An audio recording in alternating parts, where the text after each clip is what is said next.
യേശുക്രിസ്തുവിന്റെ പരിശുദ്ധമായ നാമത്തിൽ എല്ലാ പ്രിയപ്പെട്ടവർക്കും മോർണിംഗ് ഡ്യൂവിന്റെ മറ്റൊരു പ്രഭാത വചന ധ്യാനത്തിലേക്ക് സ്വാഗതം.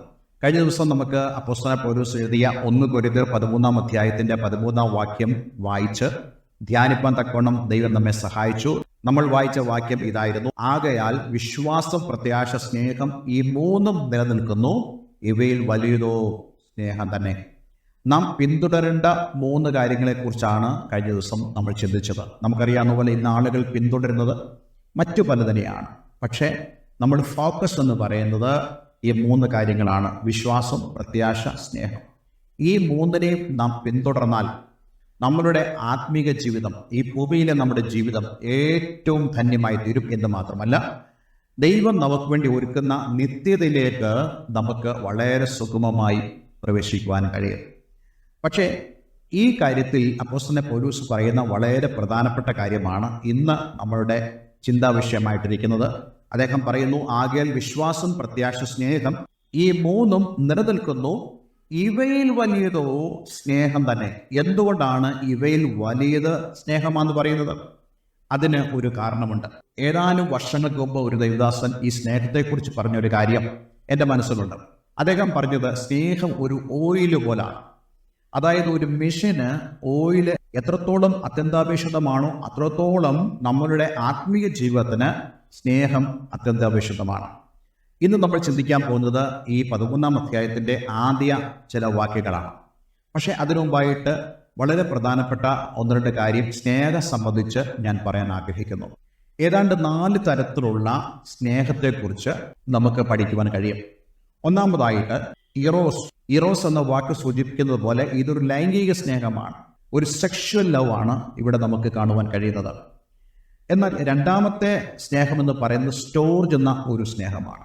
ആ സ്നേഹമെന്ന് പറയുന്നത് കുടുംബത്തിലുള്ള സ്നേഹം, അതായത് മാതാപിതാക്കളും മക്കളും തമ്മിലുള്ള സ്നേഹം, കുടുംബ ബന്ധങ്ങളിലെ സ്നേഹം. മൂന്നാമത്തെ സ്നേഹം എന്ന് പറയുന്നത് ഫീലിയ എന്ന് പറയുന്നത് സഹോദര സ്നേഹമാണ്. നമുക്കറിയാം, ദൈവത്തിന്റെ സഹായം ഇല്ലെങ്കിലും സഹോദരങ്ങൾക്ക് തമ്മിൽ സ്നേഹിക്കാൻ കഴിയും. ഈ പറയപ്പെട്ട ഈ 3 കാര്യങ്ങളും ദൈവത്തിന്റെ സഹായം ഇല്ലെങ്കിലും മനുഷ്യനെ സ്നേഹിക്കാൻ കഴിയുന്നതായ കാര്യമാണ്. പക്ഷേ 4-മത്തെ സ്നേഹം എന്ന് പറയുന്നത് അഗപ്പെ എന്നുള്ള സ്നേഹമാണ്. ആ സ്നേഹം ലോകത്തിന് കാണിച്ചു കൊടുത്തത് നമ്മുടെ ദൈവമാണ്. എങ്ങനെയാണ്? വ്യവസ്ഥയില്ലാതെ കർത്താവ് യേശുക്രിസ്തുവിനെ നമുക്ക് വേണ്ടി അയക്കുകയും യേശുക്രിസ്തുവിലൂടെ വ്യവസ്ഥയില്ലാത്തതായ സ്നേഹം നമ്മിലേക്ക് പകരുകയും ചെയ്തു. ഈ അപ്പോസ്തലനായ പൗലോസ് ഈ അധ്യായത്തിൽ ഉപയോഗിക്കുന്ന സ്നേഹം എന്ന് പറയുന്നത് അഗപ്പെ എന്നുള്ളതായ സ്നേഹമാണ്. ഞാൻ ഈ കാര്യം ആദ്യം പറഞ്ഞത്, ഞാൻ ഇനി പറയാൻ പോകുന്ന കാര്യങ്ങളിൽ നിങ്ങൾക്ക് തെറ്റിദ്ധാരണ ഉണ്ടാകരുത്. ഈ സ്നേഹം എന്ന് പറഞ്ഞാൽ എന്താണ് എന്നുള്ളത്. ഇവിടെ പറയുന്നതായ സ്നേഹം എന്ന് പറയുന്നത് ഫീലിയ അല്ല. ഇവിടെ പറയുന്നതായ സ്നേഹം എന്ന് പറയുന്നത് സ്റ്റോർജ് അല്ല. ഇവിടെ പറയുന്ന സ്നേഹമെന്ന് പറയുന്നത് ഇറോസുമല്ല. അങ്ങനെയാണെങ്കിൽ ഇവിടെ പറയുന്നത് അഗപ്പെ എന്നുള്ള സ്നേഹമാണ്. അതായത് അൺകണ്ടീഷണൽ ലവ് എന്നുള്ളതായ കാര്യമാണ്. ഇന്ന് പലപ്പോഴും ആളുകൾക്ക് കഴിയാതിരിക്കുന്നതായ ഒരു സ്നേഹമാണ് അഗപ്പെ എന്ന് പറയുന്നതായ സ്നേഹം. നമ്മളെല്ലാം ആളുകളെ സ്നേഹിക്കുന്നത് എങ്ങനെയാണ്? വ്യവസ്ഥയോടുകൂടിയാണ് നാം സ്നേഹിക്കുന്നത്. ഒരു വ്യക്തി നമുക്ക് അനുകൂലമായി നിന്നില്ലെങ്കിൽ നമ്മൾ ആ വ്യക്തിയെ വെറുക്കുന്നു. സ്നേഹമുണ്ടെന്ന് പറഞ്ഞാലും അഗപ്പയുടെ സ്നേഹമല്ല പലർക്കും ഉള്ളത്. കാരണം വ്യവസ്ഥയോടുകൂടിയാണ് പലരും സ്നേഹിക്കുന്നത്.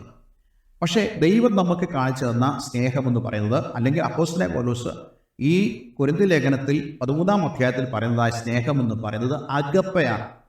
അപ്പോൾ അങ്ങനെയാണെങ്കിൽ അഗപ്പെ സ്നേഹമാണ് എന്നേക്കും നിലനിൽക്കുന്ന സ്നേഹം.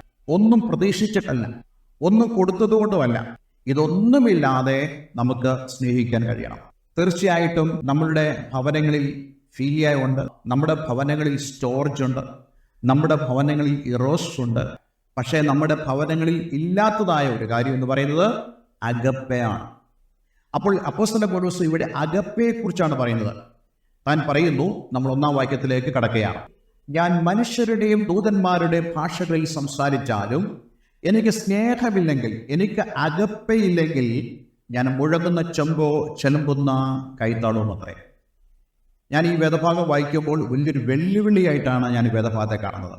കാരണം അഗപ്പെ എന്നുള്ള സ്നേഹം എൻ്റെ ഉള്ളിൽ ഇല്ലെങ്കിൽ ഞാൻ എന്ത് ശുശ്രൂഷകൾ ചെയ്താലും, ഇവിടെ പറയുന്ന പോലെ ഞാൻ മനുഷ്യരുടെയും ദൂതന്മാരുടെ ഭാഷകളിൽ സംസാരിച്ചാലും എനിക്ക് സ്നേഹമില്ലെങ്കിൽ ഞാൻ മുഴങ്ങുന്ന ചെമ്പോ ചിലമ്പുന്ന കൈത്താളവും അത്രേ. ഈ ഭാഷകൾ സംബന്ധിച്ചുള്ള കാര്യങ്ങളെക്കുറിച്ച് നമുക്കൊന്ന് ചിന്തിക്കാം. അന്നത്തെ ആളുകൾ ചിന്തിച്ചിരുന്നൊരു കാര്യമുണ്ട്, ദൂതന്മാർക്ക് ഭാഷകളുണ്ട്, അതുപോലെ മനുഷ്യർക്കും ഭാഷകളുണ്ട്.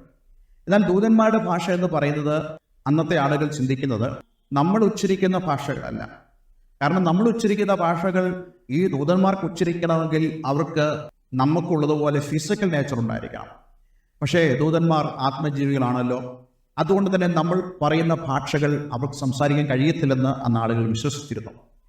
പക്ഷെ എങ്കിൽ പോലും നമുക്കറിയാം, ദൂതന്മാർ പലവിധമായ വേഷങ്ങളിൽ പ്രകൃതിയിൽ കടന്നു വന്ന ആളുകളോട് സംസാരിച്ചിരുന്നു. അബ്രഹാമിനോട് ദൂതന്മാർ വന്ന് സംസാരിച്ചു. അതുപോലെ അപ്പോസ്തലനായ പൗലോസിനോട് ദൂതന്മാർ സംസാരിച്ചു. അപ്പോൾ ഇതൊക്കെ നമുക്ക് മാനുഷിക ഭാഷയിൽ നമുക്ക് അറിയാമെങ്കിലും മനസ്സിലാക്കാമെങ്കിലും ആളുകൾ പൊതുവെ വിശ്വസിച്ചിരുന്നൊരു കാര്യമുണ്ട്, ഒരു സ്പിരിറ്റ് ലാംഗ്വേജ്, ഒരു ആത്മഭാഷ ദൂതന്മാർ തമ്മിൽ കമ്മ്യൂണിക്കേറ്റ് ചെയ്യാനുണ്ടായിരുന്നു. അപ്പോൾ അതുകൊണ്ടാണ് ഇവിടെ പറയുന്നത് ദൂതന്മാരുടെ ഭാഷയുണ്ട്, അതുപോലെ മനുഷ്യരുടെ ഭാഷയുണ്ട്. ഒരു വ്യക്തി ആത്മാവിൽ അവൻ അഭിഷേകം ചെയ്യപ്പെടുമ്പോൾ അവൻ സംസാരിക്കുന്ന ഭാഷകൾ എന്ന് പറയുന്നത് ഇതുപോലെയുള്ള ഭാഷകളായിരുന്നു. അവൻ മനുഷ്യരുടെ ഭാഷയും സംസാരിക്കും, അതേപോലെ തന്നെ ദൂതന്മാരുടെ ഭാഷയും അവൻ സംസാരിക്കുമായിരുന്നു. അപ്പോൾ ഇതൊക്കെ ഈ അപ്പോസ്തല പ്രവൃത്തിയിലാകട്ടെ, കൊരിന്ത്യർ ലേഖനത്തിലാകട്ടെ, റോമാലേഖനത്തിലാകട്ടെ, നമ്മളിതെല്ലാം കാണുമ്പോൾ ഒരു കാര്യം മനസ്സിലാക്കണം, ഇങ്ങനെയുള്ള ആത്മാവിൻ്റെ പ്രദർശനങ്ങൾ ആദിമസഭയിൽ ഉണ്ടായിരുന്നു.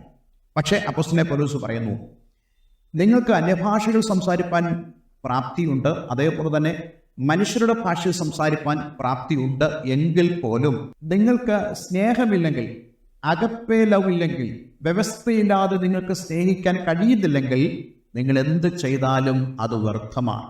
മറ്റൊരു ദൈവദാസൻ പറഞ്ഞ ഒരു ഉപമ എന്നെ വളരെ ചിന്തിപ്പിച്ചു. അദ്ദേഹം പറഞ്ഞ ഇങ്ങനെയാണ്, ഒരു മല കയറി വരുന്നതായ ട്രെയിന്, ഒരു ചരക്ക് ട്രെയിൻ, വളരെ ശബ്ദത്തോടു കൂടിയാണ് അത് കടന്നു വരുന്നത്. അതിൻ്റെ ഹോൺ ആ മലകളെ പ്രതിധ്വനിപ്പിക്കുന്ന ഹോണാണ്. മലകളിൽ താമസിക്കുന്ന ആളുകൾ വളരെ പ്രതീക്ഷയോടുകൂടെ ഈ ട്രെയിൻ വരുന്നത് കണ്ടുകൊണ്ടിരുന്നു. പക്ഷേ ഈ ട്രെയിൻ മലമുകളിൽ വന്നു കഴിഞ്ഞപ്പോൾ അവർക്ക് മനസ്സിലായി ഈ ചരക്ക് ട്രെയിനിൽ ഒന്നുമില്ല, അത് ശൂന്യമാണ്. അപ്പോൾ അദ്ദേഹം പറഞ്ഞത്, ഇതുപോലെയാണ് പലരുടെയും ഈ വരങ്ങളുടെ ഉപയോഗം.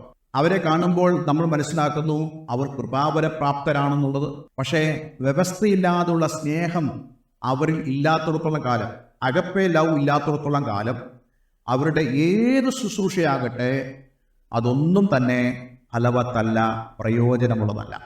കാരണം നാം പരിശുദ്ധാത്മാവിൻ്റെ കൃപാവരങ്ങളെ ജ്വലിപ്പിക്കുമ്പോൾ പരിശുദ്ധാത്മാവ് പ്രവർത്തിക്കണം. ദൈവം നമുക്ക് ഗിഫ്റ്റ് തന്നിട്ടുണ്ട്. ആ ഗിഫ്റ്റിൽ നമുക്കൊരു പക്ഷേ പ്രവചിക്കാൻ സാധിക്കുമായിരിക്കാം, നമുക്ക് ശുശ്രൂഷിപ്പാൻ കഴിയുമായിരിക്കാം. പക്ഷേ അവിടെ ദൈവത്തിൻ്റെ പരിശുദ്ധാത്മാവോടെ പ്രവർത്തിച്ചെങ്കിൽ മാത്രമേ ദൈവപ്രവൃത്തി വെളിപ്പെടുകയുള്ളൂ. പത്രോസ് അപ്പോസ്തലൻ പെന്തക്കോസ്ത് നാളിൽ പ്രസംഗിച്ചപ്പോൾ നമുക്ക് കാണാൻ കഴിയുന്നുണ്ട്, 3000 പേര് രക്ഷിക്കപ്പെട്ടു. എങ്ങനെ 3000 പേര് രക്ഷിക്കപ്പെട്ടു? പൗലോസിന് ദൈവ സുവിശേഷം പറയാനുള്ള പ്രാപ്തി കൊടുത്തു, അത് വരമായിട്ട് കൊടുത്തിരിക്കുക. അപ്പോസ്തലനായ പൗലോസ് പറയുന്നുണ്ട്, ഞാൻ സുവിശേഷകനാണ്, ഞാൻ സുവിശേഷം പ്രസംഗിപ്പാൻ ദൈവം എന്നെ വിളിച്ചതാണ്. അപ്പോൾ ഇവരുടെയൊക്കെ ആത്മീക വരം എന്ന് പറഞ്ഞാൽ ഇതൊക്കെയാണ്. പക്ഷേ ഇവരുടെ ശുശ്രൂഷകളിൽ ദൈവത്തിൻ്റെ ആത്മാവ് പ്രവർത്തിച്ചപ്പോഴാണ് ഫലമുണ്ടാകുന്നത്. അപ്പോൾ ഫലമുണ്ടാകണമെങ്കിൽ നമുക്ക് അഗപ്പേ ലവ് ഉണ്ടായിരിക്കണം, ഉപാധിയില്ലാത്തതായ സ്നേഹം നമ്മുടെ ഉള്ളിലുണ്ടായിരിക്കണം.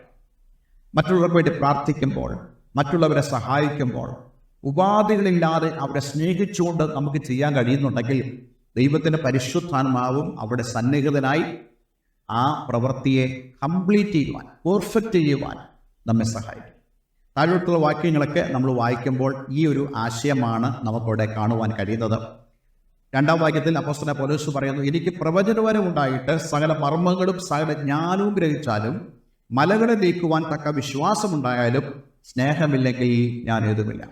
നമ്മുടെ ശുശ്രൂഷകളിൽ ദൈവത്തിൻ്റെ പരിശുദ്ധാത്മാവ് പ്രവർത്തിക്കുന്നില്ലെങ്കിൽ അതുകൊണ്ട് യാതൊരു പ്രയോജനമില്ല. ദൈവത്തിൻ്റെ പരിശുദ്ധാത്മാവ് നമ്മളിൽ പ്രവർത്തിക്കണമെങ്കിൽ നമ്മൾ അഗപ്പേ ലവ് ഉള്ളവരായിരിക്കണം.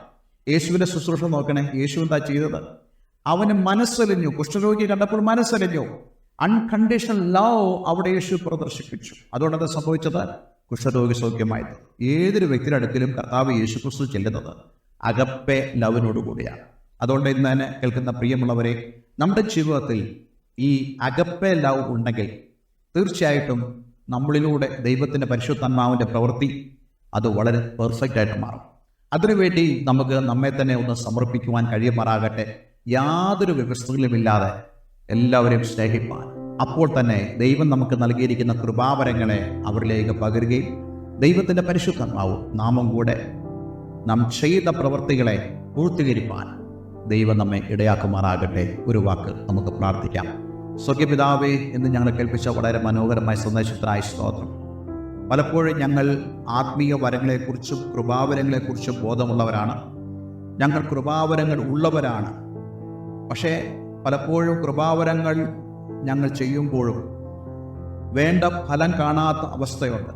ഇന്ന് ഞങ്ങളോട് ദൈവത്തിൻ്റെ പരിശുദ്ധമായി സംസാരിച്ചല്ലോ, ഞങ്ങൾ ചെയ്യുന്നത് അഗപ്പെ ലവിലായിരിക്കണം, വ്യവസ്ഥയില്ലാത്ത സ്നേഹത്തിലൂടെ ആയിരിക്കണം ഞങ്ങൾ ചെയ്യുന്നത്. അത് ചെയ്യുവാൻ തക്കോണം ഞങ്ങളേവരെയും അങ്ങ് സഹായിക്കണമേ. പ്രാർത്ഥന കേട്ടതിനായി നന്ദി. യേശു ക്രിസ്തുവിൻ നാമത്തിൽ തന്നെ. ആമേൻ, ആമേൻ. അഗപ്പെ സ്നേഹത്തിലൂടെ നമുക്ക് അനേകരെ സ്നേഹിക്കുവാനും ദൈവത്തിൻ്റെ പരിശുദ്ധാത്മാവ് നമുക്ക് തന്ന കൃപാവരങ്ങളാൽ നമ്മുടെ ശുശ്രൂഷകളെ വിജയകരമാക്കുവാനും ദൈവം നമ്മെ സഹായിക്കട്ടെ. എല്ലാവർക്കും നല്ലൊരു ദിവസം ആശംസിക്കുന്നു. God bless you all.